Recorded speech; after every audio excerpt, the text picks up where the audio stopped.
ایران کے وزیر خارجہ عباس عراقچی نے عراق کے کردستان علاقے کے وزیر اعظم کے دفتر پر ڈرون حملے کو فالس فلیگ آپریشن قرار دے دیا۔ کہا کہ وزیر اعظم مسرور برزانی کے دفتر پر حملے کا کوئی جواز ہی پیش نہیں کیا جا سکتا۔ ایرانی وزیر خارجہ نے عراقی ہم منصب کو ٹیلی فون پر بھی واضح کیا کہ حملہ ایرانی سرزمین سے کیے جانے کا کوئی ثبوت نہیں۔ کرد دوستوں کو خبردار رہنا چاہیے کہ فالس فلیگ آپریشن کے ذریعے پڑوسیوں کے درمیان نفرت کے بیج بونے کی کوشش کی جا رہی ہے۔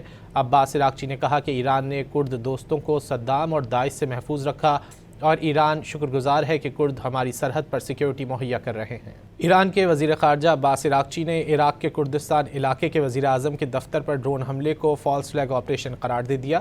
کہا کہ وزیر اعظم مسرور برزانی کے دفتر پر حملے کا کوئی جواز ہی پیش نہیں کیا جا سکتا۔ ایرانی وزیر خارجہ نے عراقی ہم منصب کو ٹیلی فون پر بھی واضح کیا کہ حملہ ایرانی سرزمین سے کیے جانے کا کوئی ثبوت نہیں۔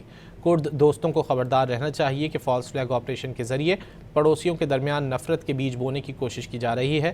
عباس عراقچی نے کہا کہ ایران نے کرد دوستوں کو صدام اور داعش سے محفوظ رکھا اور ایران شکر گزار ہے کہ کرد ہماری سرحد پر سیکیورٹی مہیا کر رہے ہیں۔